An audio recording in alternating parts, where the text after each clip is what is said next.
Hello everybody, welcome to StraightA. Dawson here with NFL Week 15 Power Rankings. So going into the Week 15, we have a bunch of teams looking like they're on top, looking like they're on bottom, and a lot of teams in the middle trying to fight for that playoff spot. So we're going to rank this week, of course, the power rankings of each of these teams, give you my explanation, and kind of go over it all. If you like this series, leave a comment down below, tell me any suggestions you have, and also leave a like on this and subscribe as well to the channel if you haven't already. And let's dive right into the power rankings here. Pretty simple stuff here for the most part. You see some changes, see some saying the same stuff.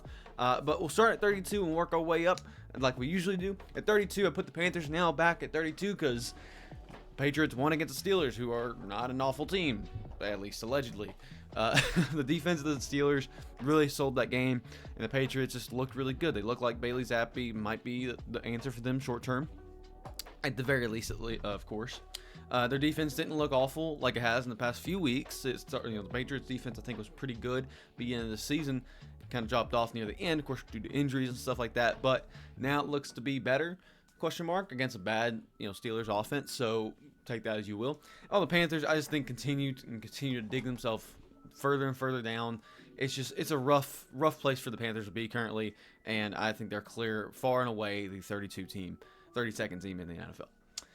And as you see at number 30, a big drop off. We had one big drop off and one big rise up, and that's the Raiders. The Raiders, I mean, the Vikings and as you see, looking ahead a little bit, the Vikings dropped down 2, and the Raiders dropped down 6. It's very appropriate for both those teams to be dropping down a little bit because neither team, the Vikings obviously drop a lot less for winning and not having the worst stats in the world, but the Raiders, if you look at the stats and looked at that game, the Raiders did nothing. Their defense did something, I guess, but they really didn't do anything flashy.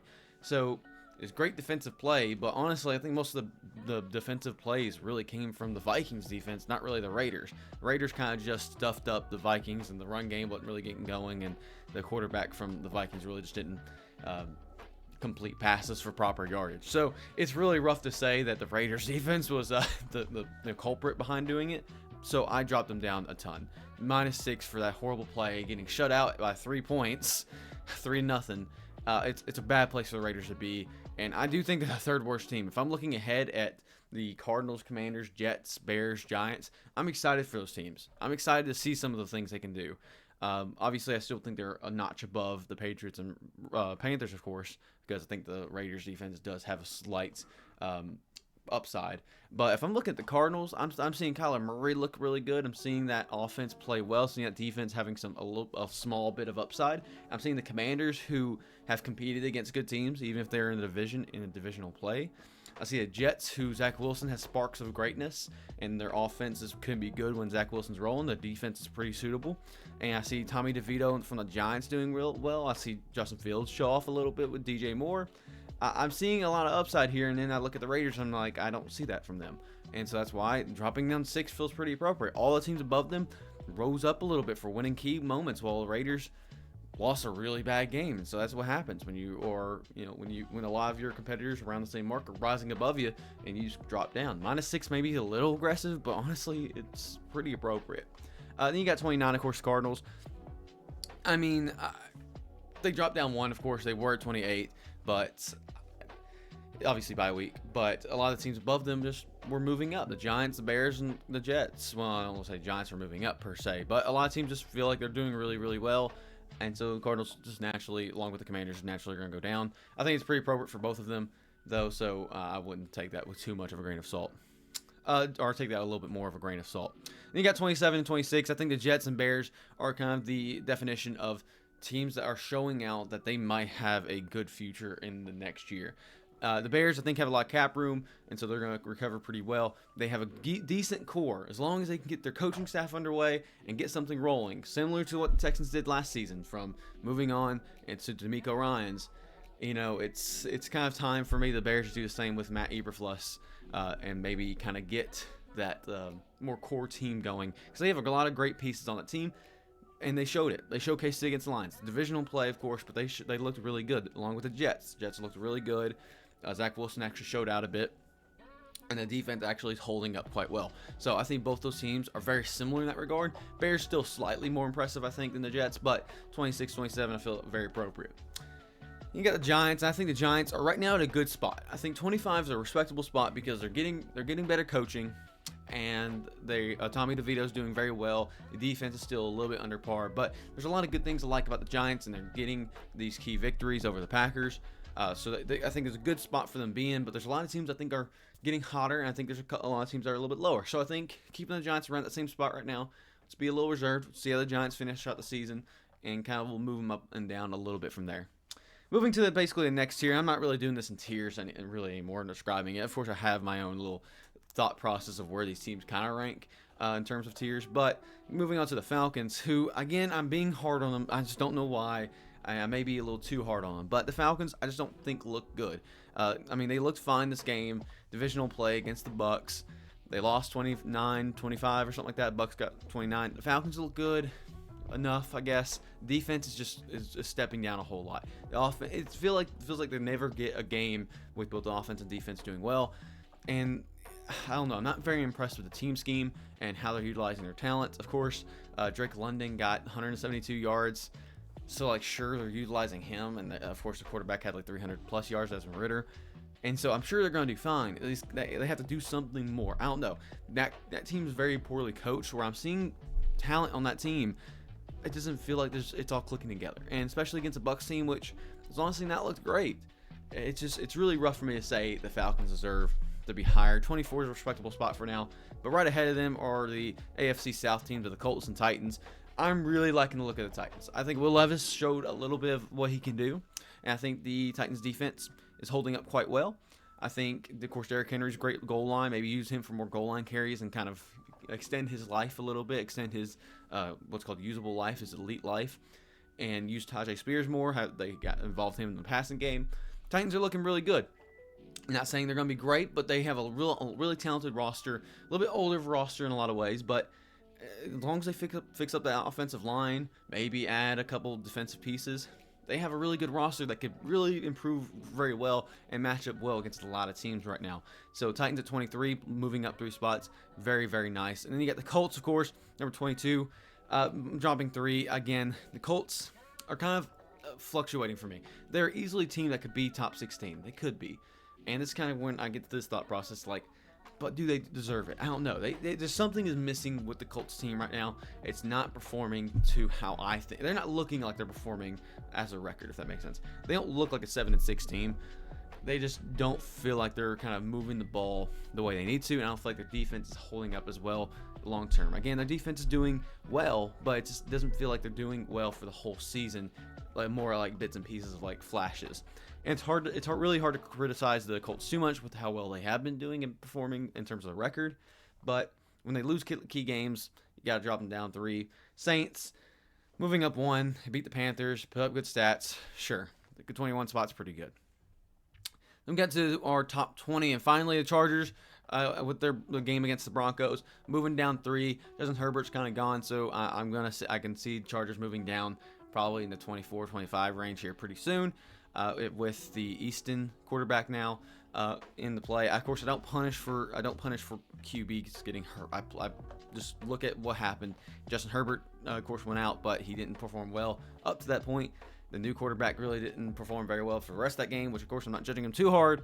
But across the board, they really didn't do well. Austin Eckler looked fine, I guess, but that's fine for Austin Eckler, who's supposed to be an elite running back. The defense just did not stop the Broncos in key moments.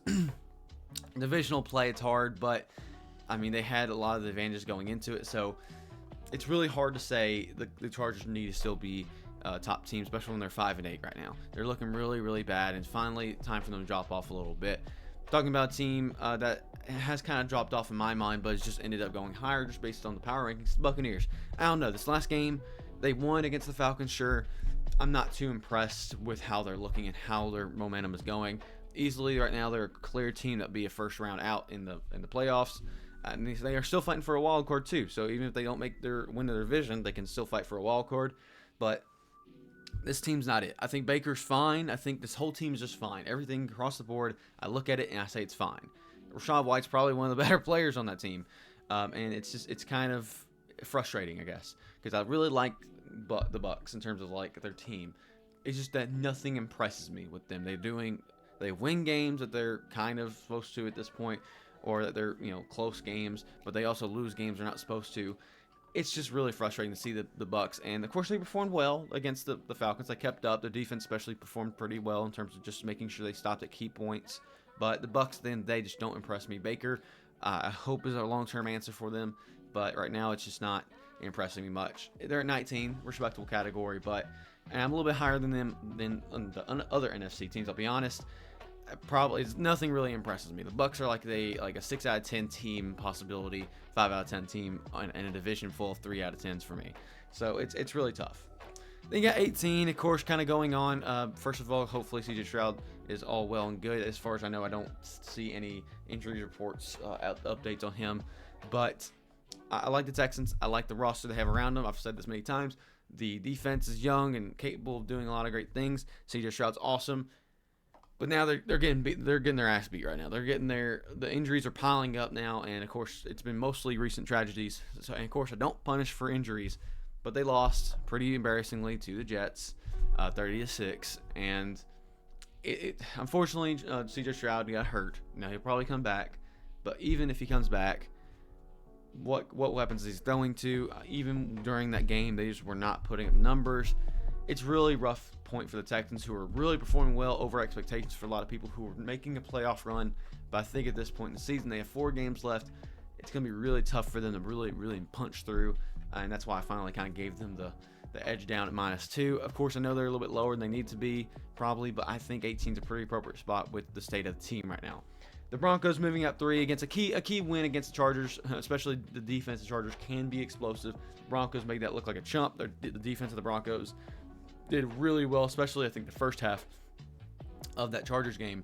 And I think the Broncos are just rising up really well. Still hesitant. Again, it's a slow build for the Broncos for me. It's because they're doing well, they're performing well, but I don't know if they're capable of beating some of these teams up here consistently. Of course, I know they beat the Browns, for example, and the Vikings, but I don't know how impressed I am with the Broncos beating some of the other top teams right now. And they still have a lot to prove, especially with a group of teams that from 12 to 16 that are kind of fluctuating quite a lot for me. And I feel like the Broncos comfortably slot into that category, but probably at the bottom end at the moment. The Steelers, I'm still giving some hope for, because their defense is one of the best in the league. The offense has a lot of hope there, and maybe it was just an off game against the Patriots. -2, it seems appropriate because they didn't perform awful. They just lost a key game they really didn't need to. I think I see them getting back on track a little bit more, but it's just going to be the state of how that offense performs long term and if that defense can still keep up. Vikings at 15, very generously dropped them only 2, because that game against the Raiders was awful. I'm giving them benefit of doubt for now because, again, they had some okay stats for a game that was 3-0. It just didn't. The whole game was nothing. It was just a whole bunch of bad, and they dropped down 2, especially with a lot of teams doing well around them, like the Browns and Rams. I think right now they're still a comfortable top 16 team, but they could easily lose that spot. The Rams and Browns. We'll talk about the Browns separately. Rams 14, very appropriate. They're on fire. I know they lost this week, I believe. Yeah, lost this week to the Ravens, 37-31. But the team looked really, really good. They obviously, I think, went above the teams above them, or the Vikings, for example. Offense is explosive. The defense is actually performing decently well. The secondary's whatever, but everything about that team is looking really good, and they're winning key games, and they performed against one of the best teams in the NFL currently, in the Ravens. It's hard not to say, and honestly, in a different world, I'd be raising the Rams a lot more because they won against the Ravens, because overtime. It could be a whole lot different of a conversation here. But either way, I think the Rams at 14 is a very respectable number, because I think they're a team that's easily capable of making the playoffs. I don't know. There's losing key games. They're piling up too many losses, and kind of like the Vikings from last year in a lot of ways. In terms of the Vikings lost by 1 score, won by 1 score, and the Rams kind of opposite way of losing by 1 score. And I get the conversation of if you're only winning by a bunch of 1 scores, you're not a good team. I think that's kind of good, honestly, in some ways, that you're winning by 1 score, because you're being competitive throughout the whole time. You're not just smashing every opponent. Smashing every opponent almost feels like a volatile effort and not a sustainable strategy, while winning by a little bit means you're, scheming around that team a little bit more. It's hard to describe what I'm meaning. Obviously, you want to beat your opponents by a lot, but at the same time, beating them by a little is not a bad thing either. Beating them in general is a great thing. And of course, there's a bunch of conversations about one little move can change the course of a game, and I get that. If you're a good team, you won't let that change the course of the game. Period. To the point. And I think that we see this from the Rams. a little bit this year that they are not capitalizing on those one key moments that they need to make to win the game. There's a lot of points in this season they could have won a lot more games, similar to the Vikings losing a lot of games last year, or could have lost a lot of games last year. And we see that the Vikings translating that to the exact opposite way this year a little bit. I like the Rams. They look good. Essentially 14, pretty good. The Browns moving up 5 spots. I mean, Joe Flacco has transformed that team.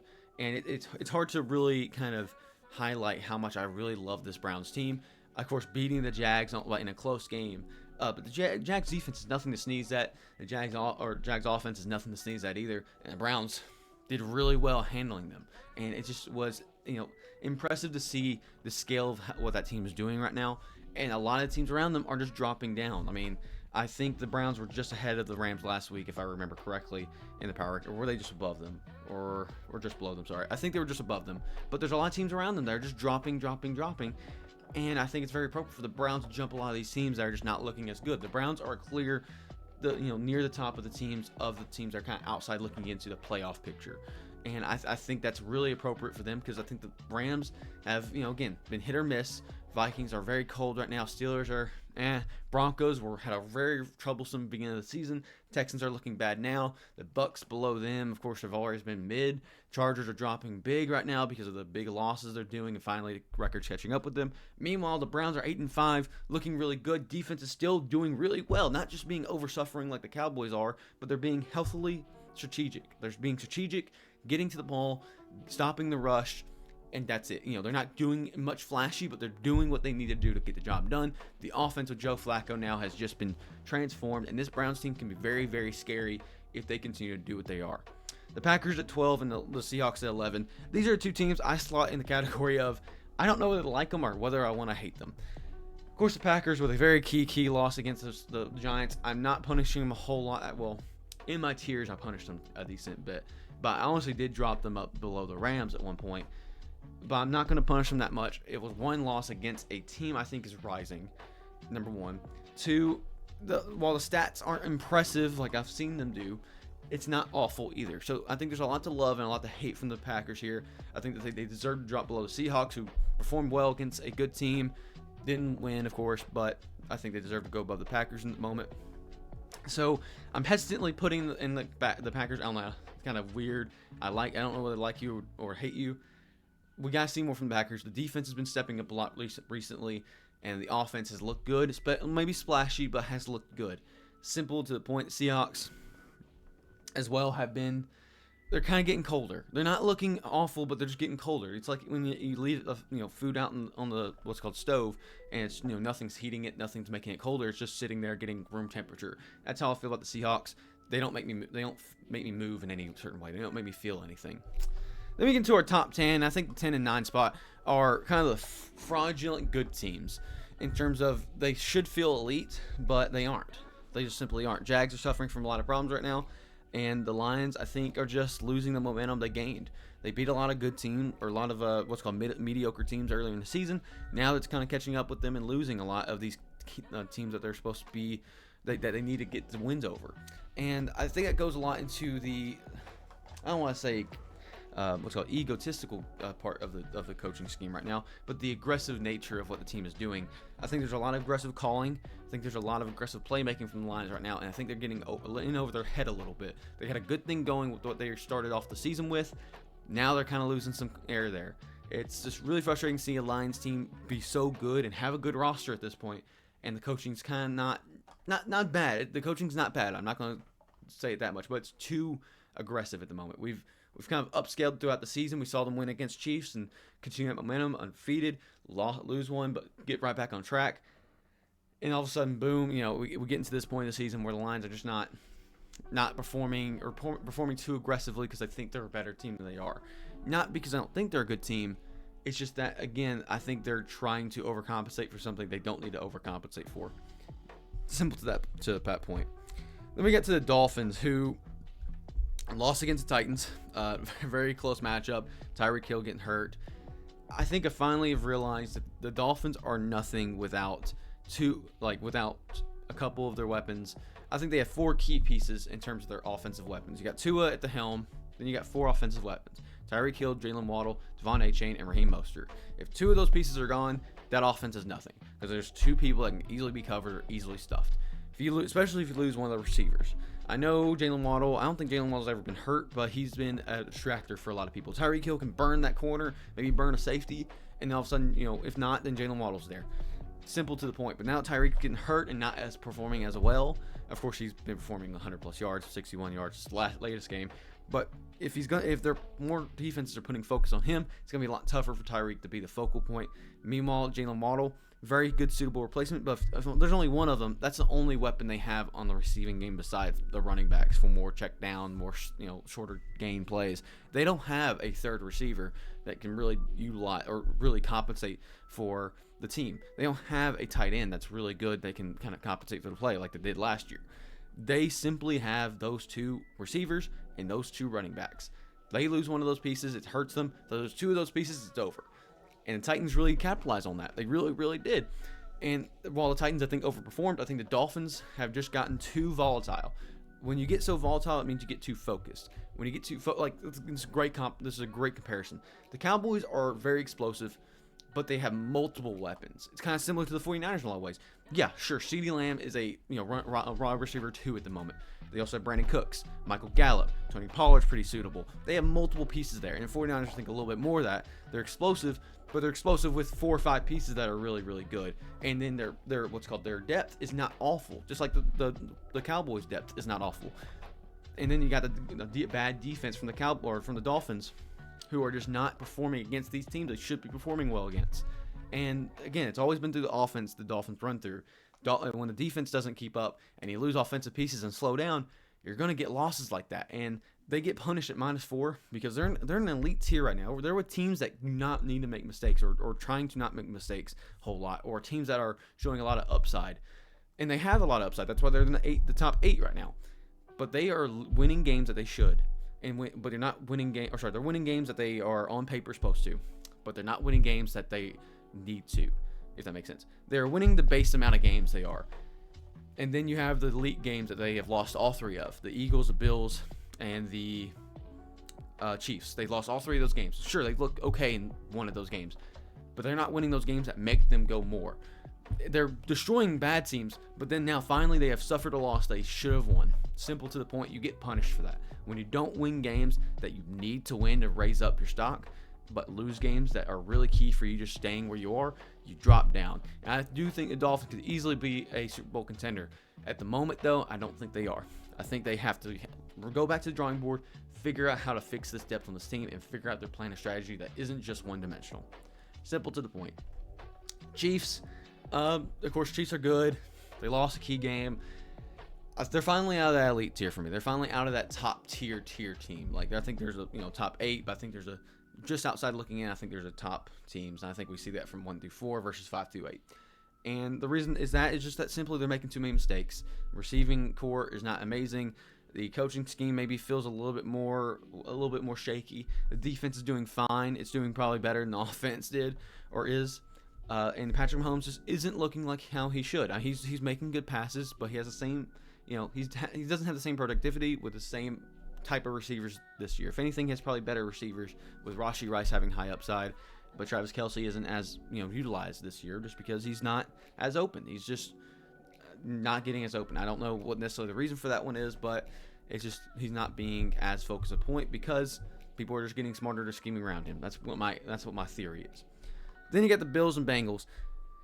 +4 and +3 seems very aggressive, but the Bills, they looked really, really good against Chiefs. Maybe a little fraudulent, but also you gotta think the teams around them are also dropping. The Bills won against a key team they needed to. The Lions, the Dolphins, and the Chiefs really all deserve to go, blow. So the Bills are a circumstance of they deserve to go up a decent bit for winning against a good team and looking good, but they also get around the points of a lot of teams are dropping down because they're looking bad.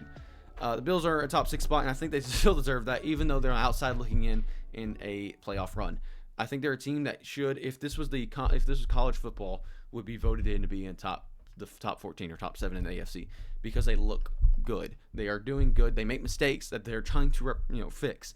And this Cowboys game is going to be a big time for the record, because honestly, being 11-6 probably gets you in the playoffs. Being 10-7 might not get you in the playoffs this year.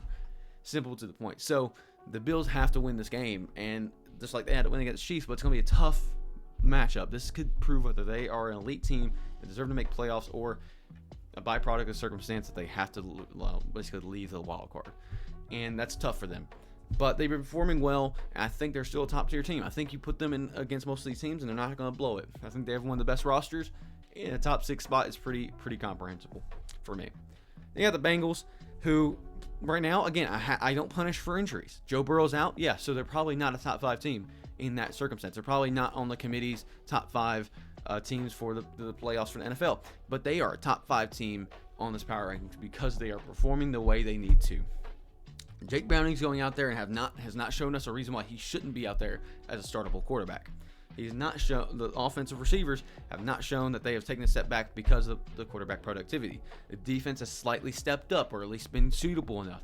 The Bengals have done everything they need to do, and that's simple. I was going to make an FSU joke there, but I've decided not to.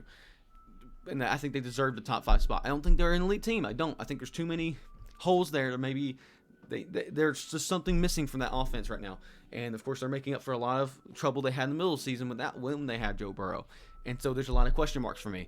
But the Bengals deserve to be in this top spot, 100%. Maybe you can tell me they're a top 8 team, and if you want to tell me record-wise and AFC standing-wise, they maybe are more of a top 14 team than a top 5.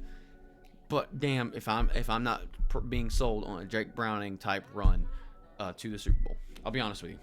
I'm not gonna say they're the most top tier team. I don't think they're necessarily the team to beat in the playoffs, but they are performing like the team they need to be. Simple to the point. Then you got top 4. Of course, Eagles are dropping out a little bit more. Of course, again, they got beat by a really good team, and the Cowboys. Their stats was okay. Maybe I should drop them below lower, but I think I'm still sold on the fact that the Eagles are still in that tier of eliteness. Because they lost against the 1 and 2 teams here on power rankings. And they got destroyed by them, to be honest with you. But they also were in a league of their own for a moment there. They were undefeated. Then they lost to the game against Jets. And then they performed very well up until the 49ers. Performed very well up until the Cowboys. And so I'm still thinking that the roster and the way they play are still easily top 5. But I can understand if you want to put them a little bit lower just due to 2 really key losses in a row. I think at the Ravens. Easily the best AFC team at the moment. They are the ones that are most consistent. I thought injuries would catch up with them. They have not. Lamar Jackson's still doing great. The receiving corps stepped up. Their ground game is really good. The Ravens' defense has been really suitable and are prime for a Super Bowl run. The Cowboys and 49ers, of course, are there because they are the top 2 teams. Easy to the point. 49ers and Cowboys are the teams that beat in the playoffs, and it's honestly really cool and really crazy to see. And they're very similar in a lot of ways. I think the Cowboys are obviously a little bit more shaky than the 49ers, but both these teams are teams that could represent the NFC pretty easily into the Super Bowl, and I would not be mad at it. And that's my power rankings. If you enjoyed the video, if you agree, leave me a comment down below. If you disagree, leave me a comment down below. I love reading those comments about anything I do receive on my power rankings. But this is kind of the truth right now. We're kind of getting to the final stretch of these teams kind of finalizing their final spots, and hopefully, ideally in a world, the power rankings and the standings will kind of align by the end of it. Is that I rank it differently by the power rank or by the standings, but I think these teams will line up about where they need to be. If they have the same record, then I put them in order of preference type deal. I think this has been really good and really fun for me. And if you kind of go by my logic right now, I have the 49ers, the Cowboys, the Eagles, the Lions, the Seahawks, and the Rams, with the Vikings sneaking in as Packers. I don't know.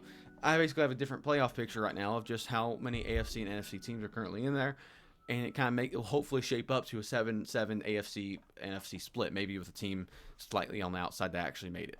Either way, hope you enjoyed the video. StraightA Dawson out.